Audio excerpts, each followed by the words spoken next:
I'm Dr. Megan Samaraki, an associate professor and cognitive psychologist in the psychology department at Rhode Island College. And in this video, I'm going to talk to you about working memory and COVID-19. Working memory is another way of thinking about our short-term memory. Essentially, these are two conceptualizations of the same system, and it's the system that we use to hold on to and remember things in the very short term. The system allows us to think, to read, have conversations, problem solve, imagine. It's the system that you're using to listen to and watch this video, to think about what it is that I'm saying and try to comprehend, even connecting it to your own life. Before we get into the difference between short-term and working memory and how working memory is related to COVID-19, I first want to disentangle short-term memory and long-term memory, because there are a lot of misconceptions about what long-term memory and what short-term memory actually are. So imagine that it's, say, maybe lunchtime, and you are thinking back to try to remember what you ate for breakfast this morning. It's only been a few hours since you had breakfast, but that information is coming from your long-term memory. A lot of us might think, oh, it's only been a few hours, it's within the same day, so that must be short-term. But in reality, short-term is very, very short. Even just thinking about what you had for breakfast this morning, unless you are currently eating breakfast or literally just ate breakfast like 2 seconds ago, thinking back is requiring you to retrieve from your long-term memory. In fact, if you think back to the beginning of this presentation and try to retrieve my name, you're probably actually retrieving it from long-term memory. It would only still be in your short-term or your working memory if you've been sitting here rehearsing my name the whole time, sort of saying it under your breath, which I'm sure you're not doing because that's not the main point of what we're talking about. If you're listening to the radio, and let's say the radio recites a number like 867-5309, and you need to remember that number because maybe you need to call the number for some reason. In your head, if you're holding 867-5309 and you're rehearsing this, that is short-term or working memory. You just heard 867-5309 and you're holding it in your immediate memory in your mind right now. You're using short-term or working memory. So short-term and working memory is very, very short. It's what we are doing right now. It's immediate. I stated that short-term memory and working memory are really similar. They're two conceptualizations of the same system. To understand the difference between short-term and working memory, we need to talk a bit about an older model of memory from the 1960s called the Modal model. And the idea here is that items are activated, so information is brought to mind, it's presented to you in some way, and that activates this information in your mind. But items decay because of processes that occur over time, and we won't get into that, but you're going to forget. And so in order to hold the information in mind, it needs to be rehearsed. A visual will help with this. So according to the Modal model, a stimulus is presented to you. You might hear something, you see something, whatever it is, and it is processed perceptually, and then it goes into your short-term memory. And in order to hold information in your short-term memory, according to the Modal model, you need to rehearse. So that might be holding that phone number in mind, 867-5309, 867-5309. You can sort of use your inner voice to do this, or you could rehearse out loud if you want to. According to this model, information is transferred into permanent storage and goes into our long-term memory. And then if we want to think back and remember something from the past, we retrieve it and that brings it into our short-term memory. So if you think back to the beginning of this presentation, you retrieve my name, you're retrieving it from your long-term memory, and then you're holding it in your short-term memory. And that might allow you to make a response like saying my name or dialing the phone number or whatever. And the information is very rapidly forgotten from this system. Okay, so this is the idea behind the modal model, the model of how our short-term and long-term memories worked in the 1960s. It's important to note that this system has a very limited capacity. It's sort of like juggling balls in the air. You can only hold on to so much information. You can only toss so many balls in the air and continue to rehearse them and continue to keep them up in the air. If you're trying to remember a phone number, and so you're remembering those digits in order, you can remember about 7 things. In fact, the magic number is 7 plus or minus 2. Most of us can hold about 5 to 9 items in our mind and keep them in order. We can rehearse those in order, like 8675309. If you try to hold too many items in mind, it's not going to work. You can't juggle like 20 balls in the air. You are going to have a hard time just reading, say, maybe 20 digits of a serial number and then just reciting those back. So again, this is our short-term memory system, and this was the idea of how it worked in the 1960s. However, in the 1970s, badly broadened the concept of short-term memory to working memory. The modal model was a great start to understanding our cognitive systems, but it was not perfect for a number of reasons. One thing is that we can do more than just hold things in our minds, sort of static in order. We can do more than just remember 7 digits in a particular order. We can actually do things with that information. We can focus our attention on some information. We can manipulate information. We can put things together to comprehend or problem solve. There's a lot of things that we can do. Alan Baddeley and his colleagues emphasized the active attentional aspects of our immediate memory. And that's when we started referring to this immediate memory as working memory. Whereas short-term memory is about just sort of juggling so many balls in the air and just keeping them up, keeping them in order, working memory is kind of like doing this while you're riding a unicycle and maybe talking to somebody else. Working memory still operates over a few seconds. It's still this temporary storage system that we can retrieve from long-term memory, but now it allows us to also manipulate information in order to solve problems. It allows us to focus our attention on the things that we want to attend to and maybe try to exclude something that might be distracting. It's just a more modern, a greater conceptualization of what's going on in our immediate memory. Baddeley's working memory model has a few different systems.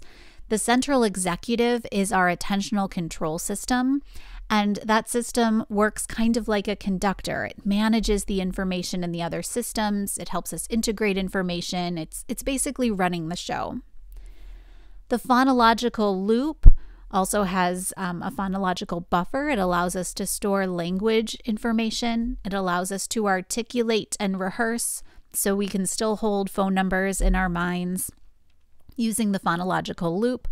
We also have a visual spatial sketchpad, and this stores spatial and visual information. All of these, both of these systems have a limited capacity, but the idea here is that we can hold things in our mind, but we can also do things with them, and that central executive is what orchestrates all of this.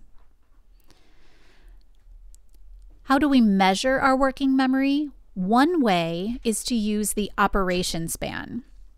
With the operation span, first you would verify a math problem, and then there would be words presented, and you try to remember those words, and then you have to recall them in serial order. So essentially, if we're trying to measure a person's working memory ability, we're giving them 2 tasks to perform at once.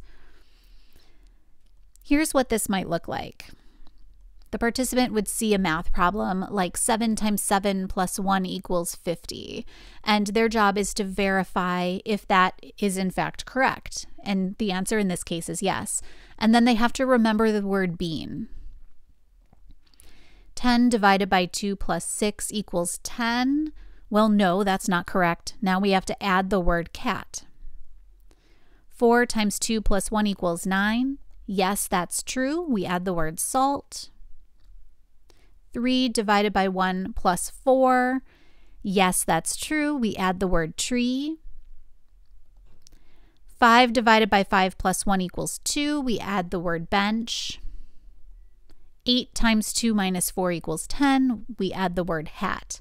And then we would be asked to recall those words in order.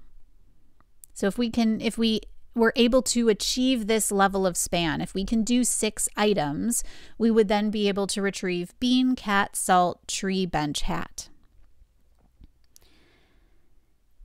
These complex spans, like the operation span, where we're measuring someone's ability to do 2 things at once, correlate highly with measures of fluid intelligence. The higher someone's working memory capacity, the greater their ability to solve problems. That's basically what fluid intelligence is. And it makes sense because these 2 things share a common process: attentional control. How is all of this related to COVID-19? Well, our working memories are necessary in order for us to engage in social distancing. Remember, our working memory is what allows us to hold things in mind and focus our attention so that we can move about the world and engage in our normal daily tasks. When we add additional rules that we have to follow, it can be taxing on our working memory capacity. It can require more focus and more resources. To illustrate this, let's take a seemingly simple example: grocery shopping during the pandemic. With the new social distancing rules, we are changing the script. And changing the script means a greater demand on working memory. So it used to be that you would go to the grocery store and you need to keep track of your list or the things that you need to buy. You need to find those items within the store while following normal social norms. So walking on the right side of the aisle, for example, or maybe not jumping up right behind somebody to grab something, normal social rules. You would also need to make sure you understand how to get through the checkout aisle, whether that's a person or a self-checkout. All of these things that you're used to doing. A lot of it is automatized. You have a schema and you don't really need to think about it. You just need to keep track of your list, find what you need. But in addition to all of this, now with social distancing, we also have to pay attention to one-way aisles.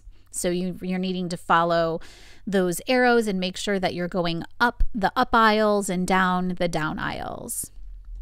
When you get to an area that's maybe more sparse because of supply chain issues, you need to try to make substitutions. Remember, why is it that I need this item? Can I make a substitution? If the item is for a recipe, does this mean that I can't make the recipe anymore?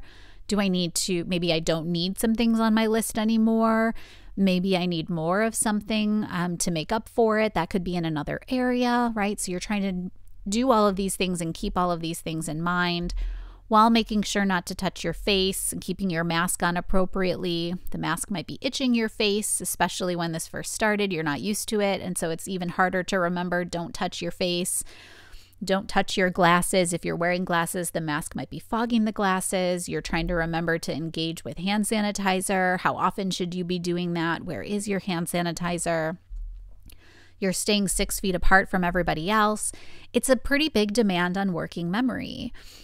And in addition, stress has recently been associated with worse working memory performance. So in addition to having a greater demand on our working memory, we also might have a lower capacity because of stress associated with the pandemic. We're really trying to do more with less. So if you've been at the grocery store and you've noticed somebody maybe getting too close to you or going the wrong way up the aisle, it could be that they don't care about social distancing rules, but it also could be that they're just trying to keep track of all of these different things while they're under some pressure or some stress. And it's just going beyond their capacity, their working memory capacity for the day. It's hard to know. Working memory capacity is also involved when we're trying to weigh the costs and benefits of engaging in certain activities during the pandemic. So working memory is required whenever we are problem solving or making these conscious decisions. So, for example, if we're trying to figure out whether or not to take a trip or whether to have a close family member come to visit, we need to take a lot of information and integrate it to understand all of the costs and all of the benefits and whether the costs outweigh the benefits. You might also be trying to think, well, are there ways to mitigate some of the risk while still gaining some of these benefits? It's a lot to take in. Well, Zhang and colleagues in 2020 found that the higher a person's working memory capacity, the more likely they were to engage in social distancing in the U.S. in March of 2020. So when we first started responding to the global pandemic and some of these social distancing measures were pretty new and they were kind of changing frequently, they surveyed a bunch of individuals in the U.S. at that time and tried to see who was more likely to follow social distancing. And they also looked at their working memory capacity and found a positive correlation. So increased working memory capacity was associated with increased social distancing. And this makes sense when you think about it. When you think about social distancing and what we know about working memory. Social distancing compliance is going to rely on an effortful decision process. You're having to evaluate the costs and the benefits of all of these different behaviors.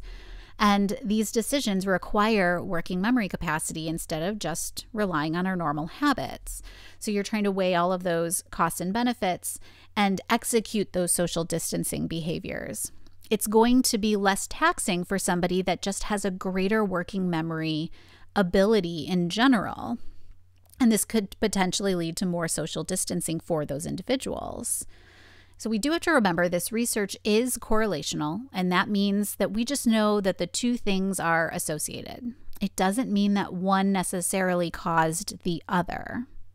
And of course, now we're a year or so later from the beginning of the pandemic when this video is being recorded. And so some of these things are starting to become more habit for us and more automatic. And so this is going to help relieve the burden on our working memory capacity. But still, as new information comes out and as social distancing measures change, we might see differences in who's able to keep up with those changes and maintain attentional focus to be vigilant with these new behaviors and procedures that could be related to working memory capacity.